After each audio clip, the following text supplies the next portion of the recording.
Now, the greatest radio shows of all time.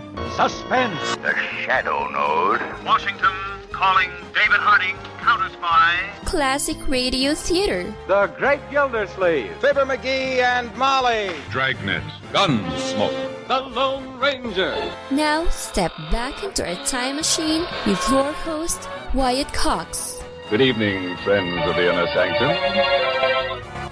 John Stanley stars in an episode of The Adventures of Sherlock Holmes. This episode, originally broadcast February 28, 1949, is entitled The Adventure of the East End Strangler.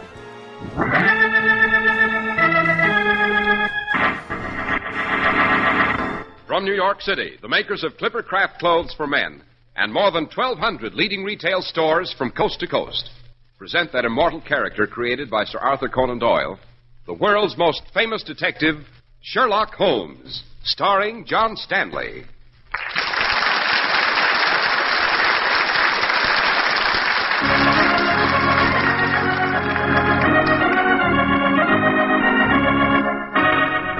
This week's story, The Adventure of the East End Strangler.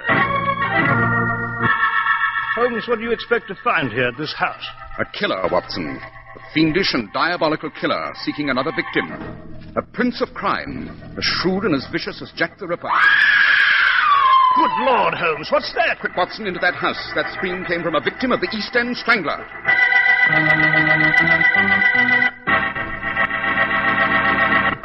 We're at the door of Dr. John Watson's study, and we're about to hear another of his adventures with the fabulous Sherlock Holmes. Well, good evening, Mr. Harris. Good evening, Dr. Watson. And what memoir are you compiling tonight, sir? Tonight, Mr. Harris, I am hard at work on an adventure that for sheer terror is unparalleled in my memoirs. If you can imagine a lurking shadow in the dark, the agonized scream of a stricken woman, all London held in a grip of dark horror. I'm afraid I'm a bit ahead of my story here, Mr. Harris. Well, you've got me on the edge of my chair now, Dr. Watson. What's this adventure called? My old friend Holmes always refers to it as The Adventure of the East End Strangler. And after you give our audience a few hints on Clipper Craft clothes, Mr. Harris, I shall proceed with our story. Regardless of what the weatherman says, the calendar tells us that now's the time for a new spring suit. A good-looking spring suit that lifts your spirits and makes you feel the way you look, like a new man. In short, a Clipper Craft suit, styled to make you look your best, broad-shouldered, trim-waisted, the tapered-down look of a well-dressed man. Now, don't say that you can't afford that kind of suit, because you can. Yes, a genuine Clipper Craft suit of pure worsted costs only $45. And that beautiful Clipper Craft topcoat in all-wool gabardine or covert costs from $40 to $47.50. But Clipper Craft clothes look like much more, feel like much more, actually make you look like the best-dressed man in any company. So tomorrow, visit your Clipper Craft dealer and treat yourself to a spring suit you'll be proud to wear. A Clipper Craft suit.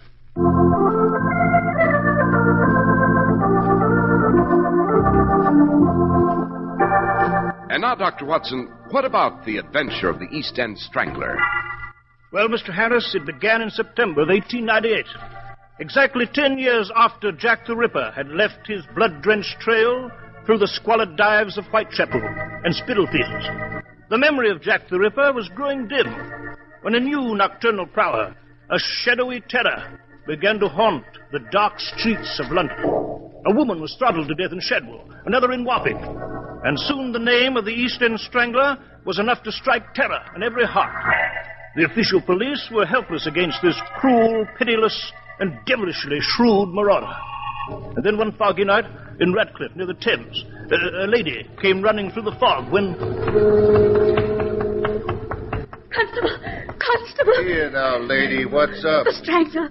He just accosted me on Ratcliffe Highway. Steady now, ma'am. Easy does it. You're sure it was the strangler? Oh, yes, Constable, I'm sure. He ran after me in the fog. I lost him just a moment ago. Ma'am, listen. You see that lane there? That dark little street. Right. You just go down it till you come to Commercial Road East. You'll be able to get a cab there. Oh, Constable, no. Don't leave me. Nothing to worry about now, ma'am. You just follow my instructions. I'm going back and look for this East End Strangler. There isn't a man on the force who hasn't been itching to get him.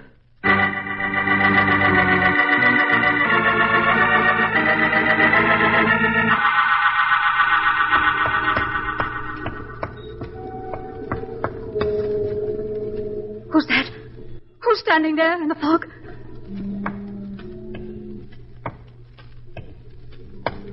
Who are you? What?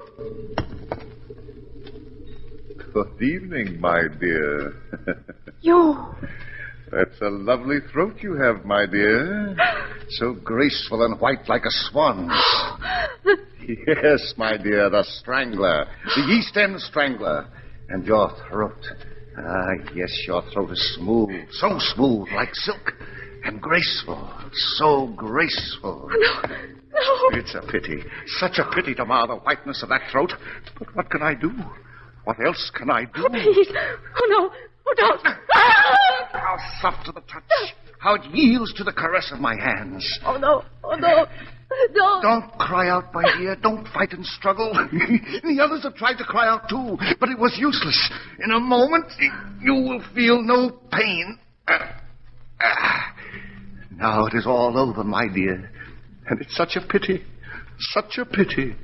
But then, my dear, what else could I do?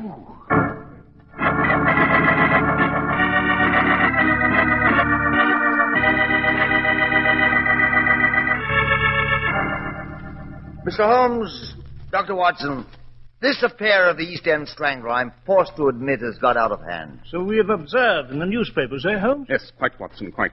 I must say, Inspector Lestrade, it's rather late in the game to summon my colleague and myself. The official police have bungled this affair badly. I should say. Lady Wyndham last night was his third victim. I've no doubt he's plotting the fourth. Dr. Watson, the man's uncanny, a genius, I might say. He moves about like a shadow, strikes and vanishes. Yes. You've doubled the constables, Lestrade? Yes, Mr. Holmes. But the beggar seems to be on to the police every step of the way. He's eluded every trap we've set for him so far. Then we must bait the hook with a more subtle lure, my dear Lestrade. Now, suppose we examine the facts. Yes? First, the Strangler chooses only women as victims. We know that these women are of high breeding and good circumstance. Yes, but what are they doing in the slums of the East End, Holmes? That's an excellent question, my dear Watson, and a curious circumstance which will bear investigation. But now, let us examine the exact geographical area of the Strangler's operations. You have a map of London, Lestrade? Yes, Mr. Holmes. Right here on my desk. Capital. Now then, gentlemen, observe. The first victim was found in Shadwell, here. Yeah. The second in Wapping, here. Yeah. And the third and latest, Lady Wyndham, here, in Ratcliffe. Yes. Now, let us draw a circle around these points. By Jove, Holmes. They're all in the borough of Stepney. Precisely, Lestrade. The Strangler, for some pertinent reason, has limited his activities to Stepney in the East End. A whim, perhaps. But I'm more inclined to believe it's either design or circumstance. Now then, let us proceed with our investigation. What now, Holmes? Now, Watson, we shall examine Lady Wyndham's body in the mortuary.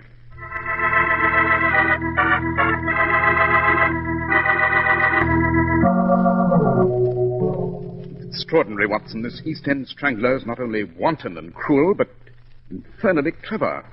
He struck and left no clue on the body. Yes. Inspector Lestrade, a question. Yes, Mr. Holmes. I note Lady Wyndham's purse is torn open and empty. Was this true in the case of the previous victims? Yes. Yes, ostensibly the motive is simple robbery, but I have an idea there's much more to this than meets the eye. Watson. Yes, Holmes? I'm afraid we're in for some rather routine investigation for a day or two. We must investigate the personal lives of the Strangler's 3 well-to-do victims and ascertain why they went to Stepney in the dead of night. Any suggestion for myself, Mr. Holmes? I have indeed, Lestrade. I suggest that you place a curfew upon all of Stepney Borough. Order all residents to be indoors by 9 o'clock.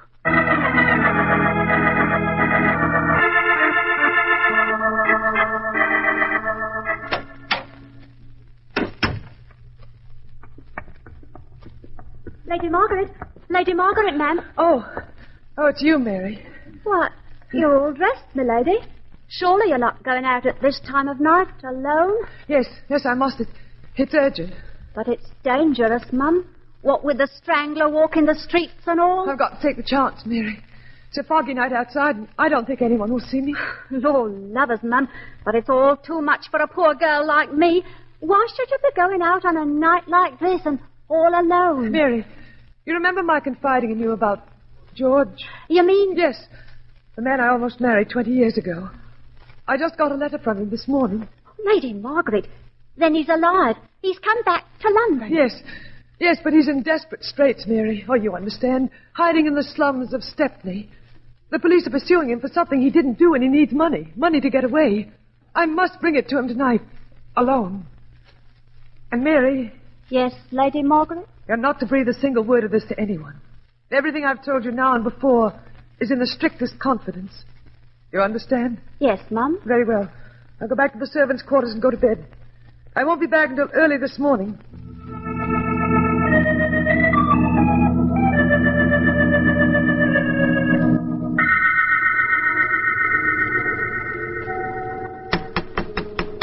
George! George, open the door. It's Margaret. George! Oh, this house seems dark, deserted. Who? I'm afraid you won't find anyone home, my dear. Who are you? Don't you know Lady Margaret? No. Yes, my dear. Don't! Such a lovely throat, such a pretty white throat, such a soft, warm throat. What can I do?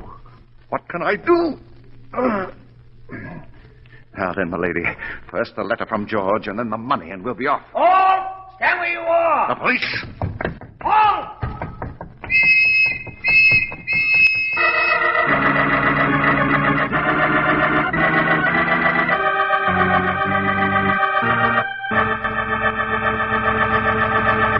Well, Dr. Watson, this is one adventure I'm going to remember for a long time. Yes, Mr. Harris. What you've heard is only the beginning. In a few moments, after you give our audience some facts to remember on Clippercraft clothes, I shall relate to you what happened. The Adventures of Sherlock Holmes, February 28, 1949, here on Classic Radio Theater with Wyatt Cox. Thanks for tuning into Classic Radio Theater with Wyatt Cox here on your favorite station. While Basil Rathbone and Nigel Bruce are predominantly known as playing Sherlock Holmes and Dr. Watson, in this particular episode from 1947, it is John Stanley portraying Sherlock Holmes. The role of Dr. Watson was credited to George Spelvin, but it turns out that it was no George Spelvin, but in fact actor Wendell Holmes playing Dr. Watson in this. And that's about all we know about this particular episode and the 1947-1949 episodes of The Adventures of Sherlock Holmes. Let's get back to this episode, The Adventures of the East End Strangler, from February 28th, 1949 on Classic Radio Theater with Wyatt Cox.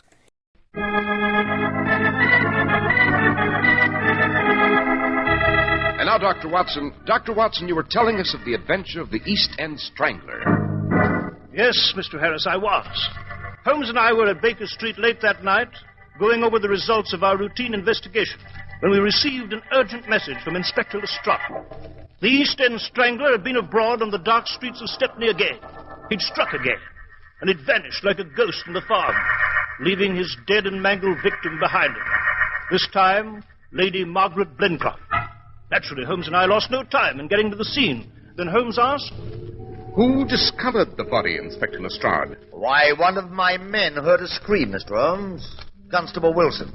He ran up, but the strangler took to his heels and made off in the fog. Constable Higgins joined Wilson a moment later, and the two of them searched the area. And found nothing, eh, Lestrade? Oh, nothing, Dr. Watson. The strangler vanished like a phantom.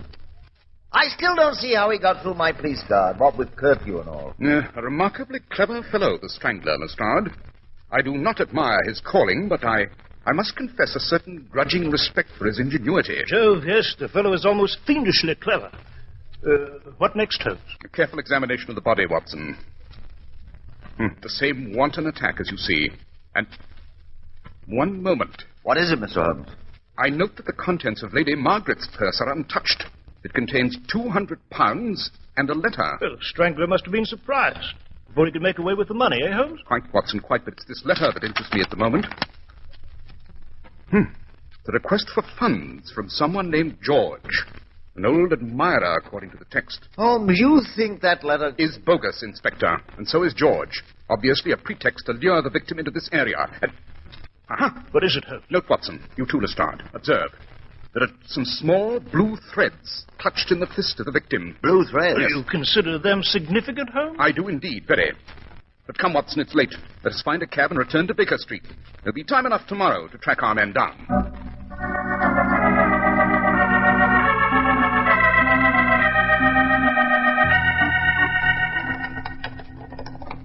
Holmes, I must confess I'm completely baffled by this Strangler fellow. Are you, Watson? I cannot say the same for myself.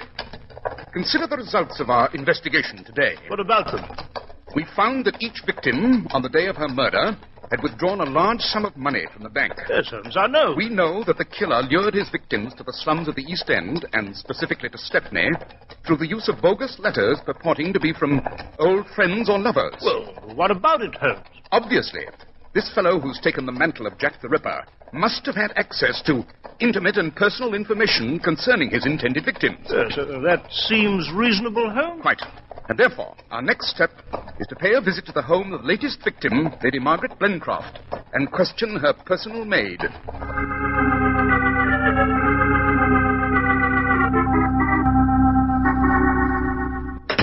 Well, Holmes, all the maid could tell us was that she was asleep. Didn't hear Lady Margaret go out. I'm afraid we didn't get very far here. Oh, on the contrary, Watson, we did. Eh? What do you mean? The contents of her sewing basket. They were significant. Very. But come, let's be off to Scotland Yard. Scotland Yard? Why? I wish to talk to Inspector Lestrade, and then to inspect the police who will be on the lookout for the Strangler tonight.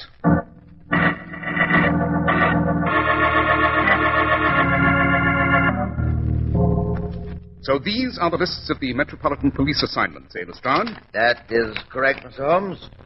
As you see, London is divided into police areas, and the names of the constables assigned to each area are listed. Yes, quite.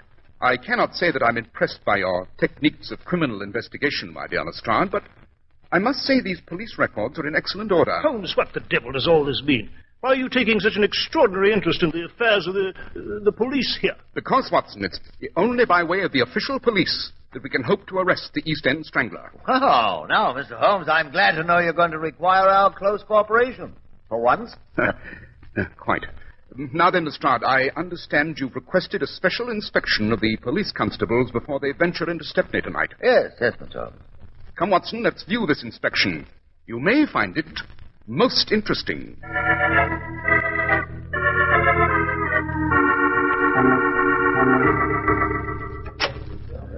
I was in the army myself. Well, here we are, gentlemen. As you see, the men are waiting for inspection. Attention! Oh, fine-looking squad of men, Inspector. Finest on the force, Dr. Watson. Suppose we review the constables now, Lestrade. As you wish, Mr. Holmes. After you.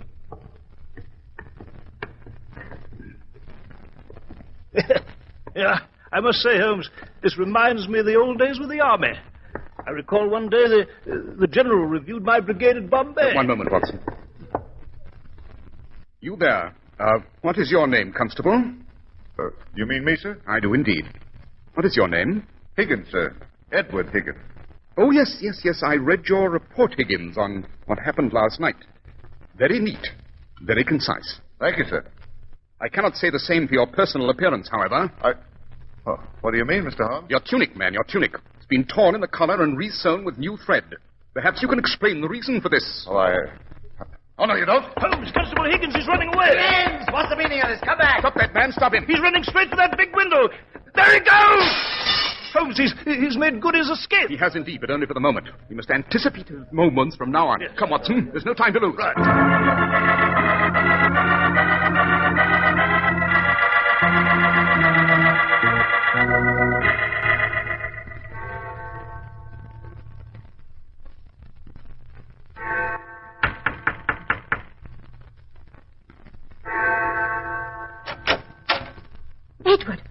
Edward Higgins. Shut the door, Mary, quick.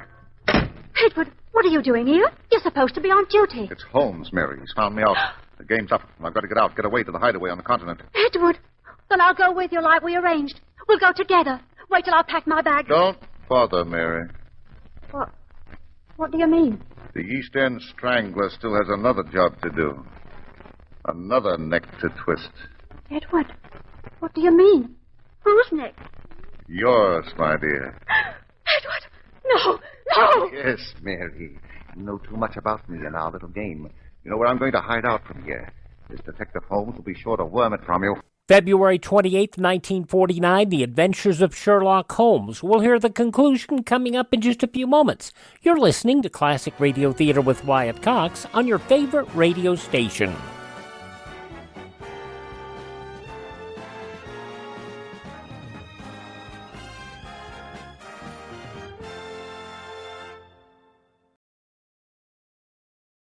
Just when you thought it couldn't get any better, Mike Lindell and MyPillow launching the MyPillow 2.0. Now, when Mike invented MyPillow, it had everything you could want in a pillow. Now, nearly 20 years later, he's discovered a new technology that makes MyPillow even better. Of course, the patented adjustable fill of the original MyPillow, but now with brand new fabric with a temperature-regulating thread, it's the softest, smoothest, and coolest pillow you'll ever own. Say goodbye to tossing and turning and flipping your pillow over in the middle of the night. And more great news on the MyPillow 2.0 buy one, get one free offer with my promo code Wyatt. MyPillow 2.0 is 100% made in the USA, 10-year warranty, 60-day money-back guarantee. Go to MyPillow.com, click on the radio podcast square to receive the MyPillow 2.0 buy one, get one free offer. Use my promo code Wyatt or call 1-800-928-4715.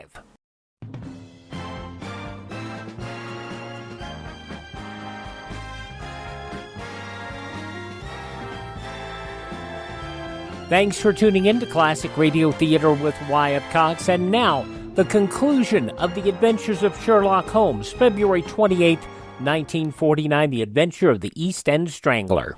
Edward, for the love of heaven! Besides, why should I share all the money I took from those fine ladies with you? I got plans of my own, dearie. Oh, Edward, no, please, don't. Ah! Such a lovely throat, my dear, so graceful, so smooth. A pity, Mary, but what can I do? What can I do? Take your hands from her, Higgins. Holmes! Look out, Holmes! He's going to rush you! I'll teach you to interfere. Suppose I teach you a little jiu-jitsu, Higgins. Over you go. Jove, Holmes, you flung him right over your shoulder. Well, he's unconscious. Yes, quite, Watson. He made the mistake of being off balance on the attack. Now, while this constable lies here, Watson, suppose you go out and find another constable to arrest him. And this woman as his accessory.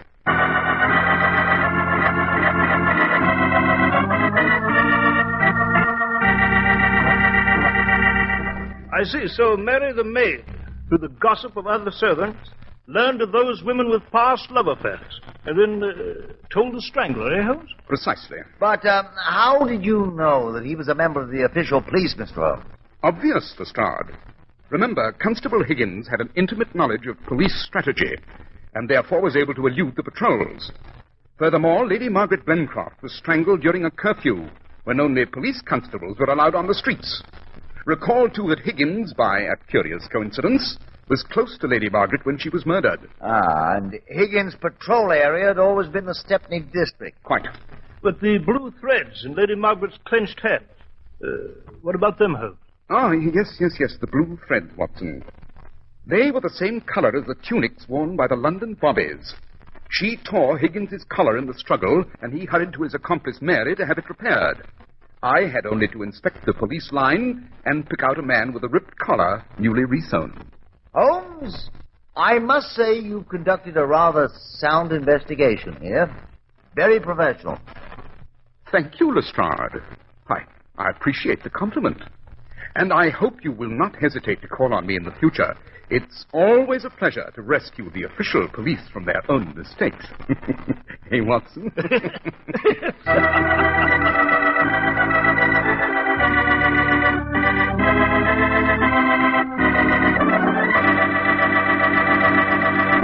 Well, Dr. Watson, that was some adventure. Yes, Mr. Harris. And I'm happy to say that while the person who made Mary received a life sentence for her part, the East End Strangler was hoisted by his own petard, so to speak, on a rope in Newgate Prison.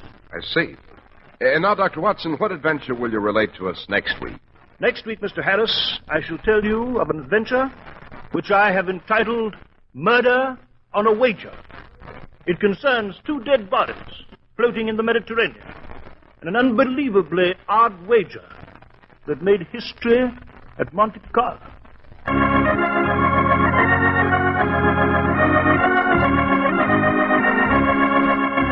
makers of Clippercraft clothes and more than 1,200 stores from coast to coast have brought you another in the new series of broadcasts featuring the world's most famous detective, Sherlock Holmes.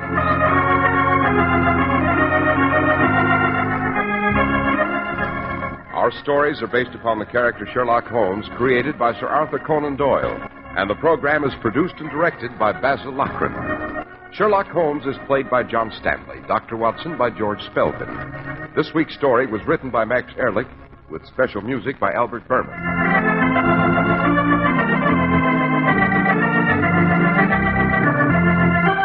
If you don't know your Clippercraft dealer, write Clippercraft, 200 Fifth Avenue, New York City.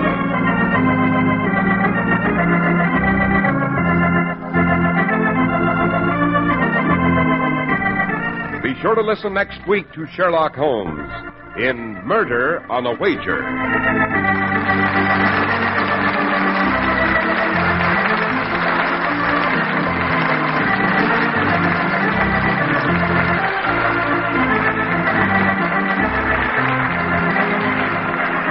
This is Cy Harris speaking for Clippercraft Co.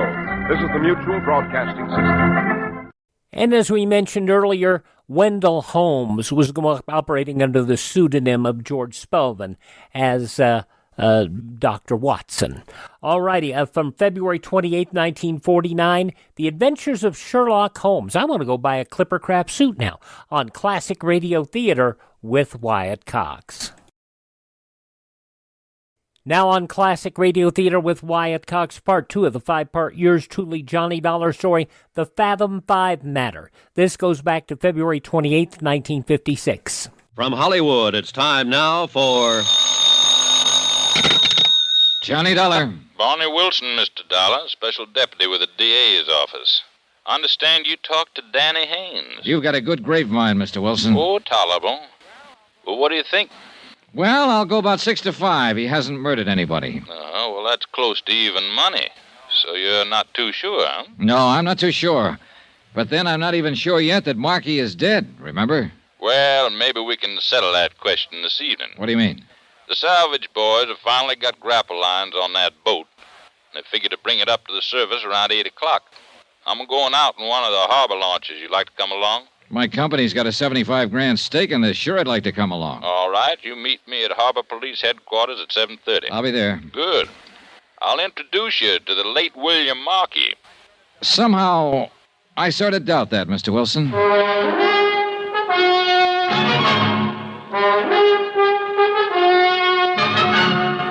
Tonight and every weekday night, Bob Bailey in the transcribed adventures of the man with the action-packed expense account, America's fabulous freelance insurance investigator. Yours truly, Johnny Dollar.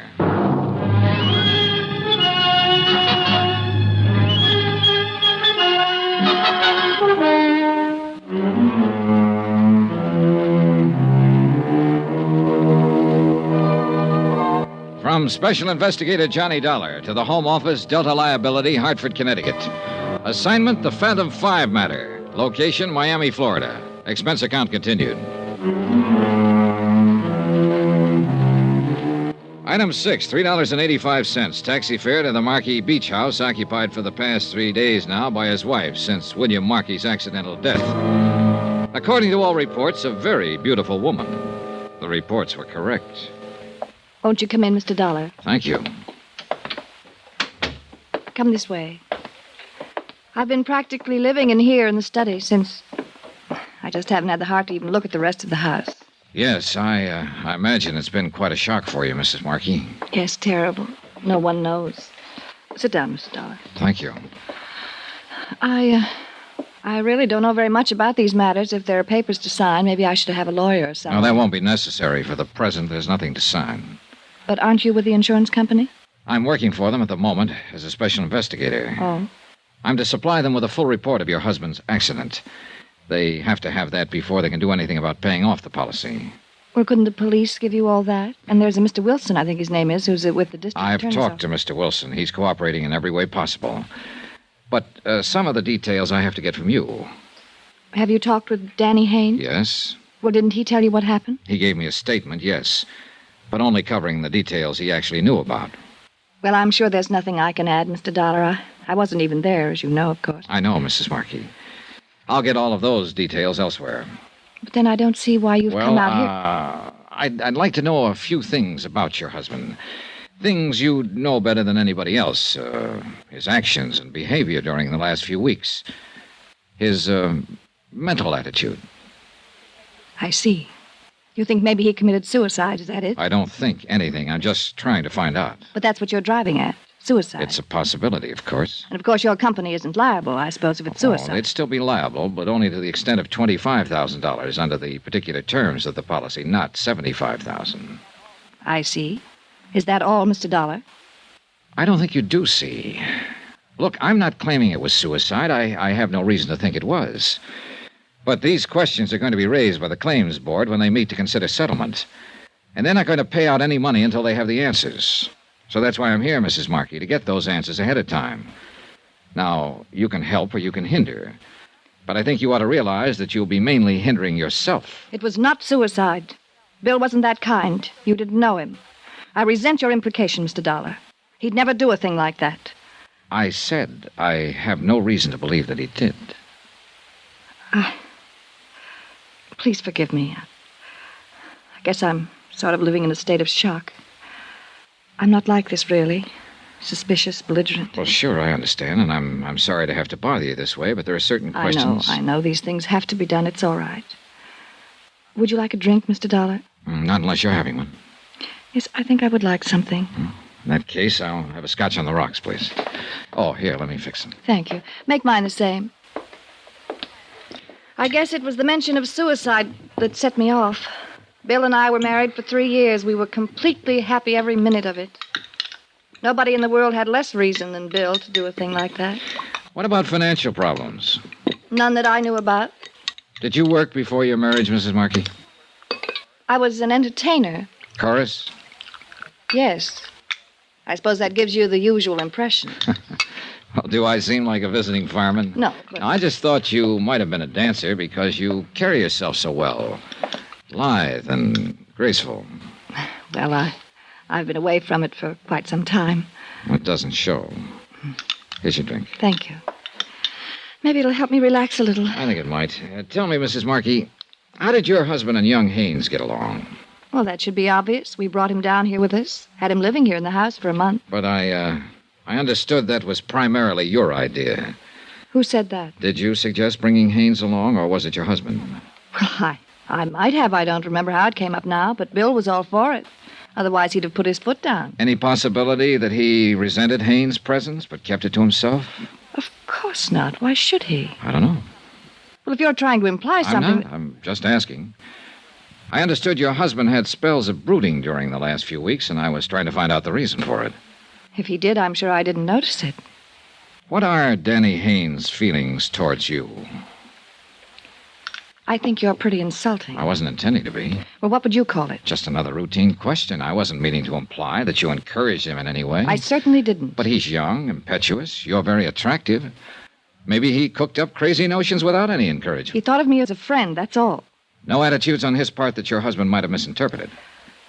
I don't believe I care to answer any more questions like these, Mr. Dollar. Look, I'm not just asking them for my own pleasure, Mrs. Markey. I'd a lot wonder. rather not ask them, but I've got a job to do. Well, I fail to see why it's necessary to probe into our private lives. All right, I'll tell you why. Your husband supposedly died out there beyond the surf when a cruiser burned and sank. What do you mean, supposedly? His body hasn't been recovered, so at present the evidence of his death is purely circumstantial. In fact, there isn't much evidence one way or another. But who could possibly doubt it? The insurance company will doubt it, Mrs. Markey. And they'll hold up processing any claim for payment until one of two things happens. Until I turn up sufficient proof of death to convince them, or until a court declares your husband legally dead. I didn't realize... Barney Wilson from the DA's office, for reasons of his own, is going to file for an immediate court decision. I'm pretty sure of that. But as things stand now, my company will fight it. And with no more evidence than Wilson has, they'll be able to fight it successfully. But all those questions, what was the point? What were you driving at? Your husband's death had to result from one of three possible causes. 1, an accident. 2, suicide. 3, murder. Murder? But there was no one with him except... Do you mean Danny? That's one possibility. 1 out of 3. Oh, no. I've no reason at the moment to give it any more weight than the other two. But there is one thing certain, Mrs. Markey. In view of the circumstances, not 1 cent of insurance is going to be paid until one of those causes is proved. But what can I do? I don't know anything about it. Maybe you don't. Or maybe there's something you've forgotten, don't think is important. Or something you haven't wanted to talk about. I don't know, of course. But it might be worth thinking about. It was nearly dark when I left the house, and I wouldn't have noticed the man standing under a palm tree by the driveway if he hadn't made a sudden move to get out of sight. Then when I walked toward him, he scurried out of the drive and slipped into a car parked at the street. I could see it was an old model, but I couldn't identify the make. I caught the last 3 numbers on the license plate before it disappeared around a bend. I couldn't quite figure it. It might have been Haynes, or some ghoulish swindler who was scared off when he saw the widow wasn't alone. The numbers were 642.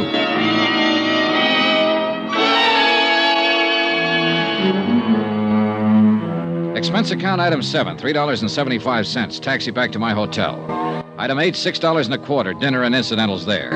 And item 9, $1.40. Taxi again to the waterfront headquarters of the Harbor Police. 30 minutes later, I was in a police launch with Deputy Agent Barney Wilson several miles down the coast, skimming across the water toward a bright cluster of spotlights where a salvage barge was working into the night to raise the burned hulk of the charter cruiser Fathom 5. You still got your mind set the same way, Mr. Dollar? What way was that? That there hasn't been any death or any murder? Oh, come now, Mr. Wilson. You're mistaking an honest scientific skepticism for a set of mind. Well, that's very pretty, Mr. Dollar. What does it mean? Well, I haven't taken any definite position yet. But I've got to see more evidence before I'll consider proof of death to be established without a question. That means you'll file a demurrer against a declaration by the courts, huh? It's not up to me. It's up to the company. But I can tell you right now that if you petition, they'll move to block it.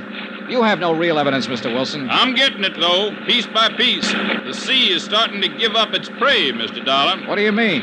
The boys found his shoe late this afternoon, washed up in the surf, just about where you'd expect to find it if it had been carried in by the current. Identifiable? From the same New York shop that Marky's other shoes came from. Same size, same style. Well, it's something, all right, but it's still not conclusive. Well, what do you ask, that Marky walks up and tells you he's dead? No, I guess I'd settle for just seeing him that way. Oh, by the way, I wonder if you could have an auto license checked for me. A partial license on a used car, Florida plates. The last 3 numbers are 642. Well, it might take a while with no more than that to go on. Well, I've got an idea the car may have been purchased within the last 3 weeks or so. Maybe that'll narrow it down. You got an idea it may mean something? Look, I have no idea at all. I'm just playing the hunches. But it's about time something in this case started meaning something. We edged the launch up the side of the barge, tied up to a stanchion, and climbed on deck. The power winches on the derricks were still grinding away, and the sunken hull of the burned cruiser was nearing the surface. A crew of men waited with salvage pontoons, ready to float the supporting cradle into place as soon as the waterlogged hulk was raised. Wilson and I stood by the rail, watching, not talking, wondering, I suppose, what answers the wreck might supply us with. The taut steel cables inched their way slowly up from the depths. And finally, the boat itself broke the surface of the water. Then the men moved in with the pontoons, and other crew members dropped a suction hose into the water-filled hull and started to pump to empty. Finally, the whole thing was high enough so we could see that the cabin and the deck were badly burned, almost destroyed. But strangely enough, the hull itself seemed to be undamaged. Then Wilson and I both noticed something at the same time, a solid column of water spouting from a round hole near the keel of the boat. And we both realized what it meant. Look, Dollar. Look there. Somebody opened the seacocks. Somebody left them wide open. So one thing is certain. It wasn't an accident. She was sunk deliberately. That's exactly what I've been trying to tell you right from the start. Huh? William Markey was murdered.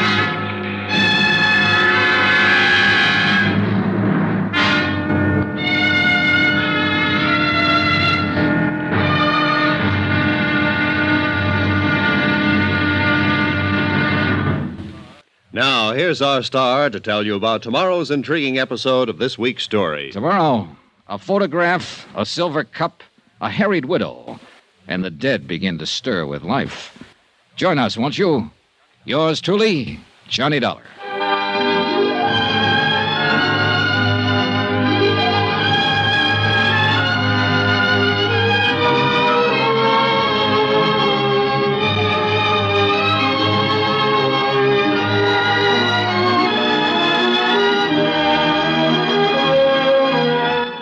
Truly, Johnny Dollar, starring Bob Bailey, is transcribed in Hollywood. Written by Les Crutchfield, it is produced and directed by Jack Johnstone.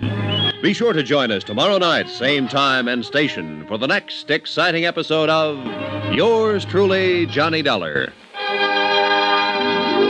This is Roy Rowan speaking.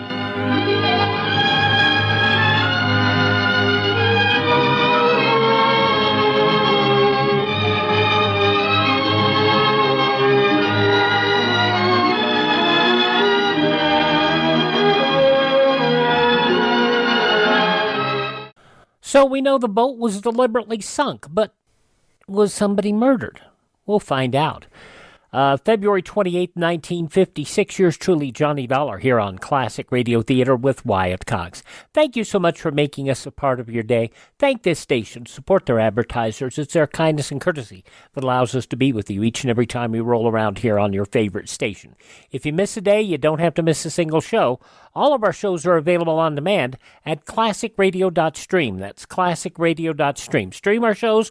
Learn about building a classic radio collection of your own. You can contact me there, find our social media links, and the best thing is you can buy me a copy if you want to support our shows. The Buy Me a Copy links help us acquire additional classic radio collections and also help us maintain our distribution channels. That's at classicradio.stream. Also visit my friend Ted at radiomemories.com. Ted supplies programs on cassette, CD, or on flash drive for your computer at a very reasonable cost. RadioMemories.com. Have yourself a great day. Tell all your friends the greatest radio shows of all time are right here at this spot on the dial. Classic Radio Theater with Wyatt Cox on your favorite radio station.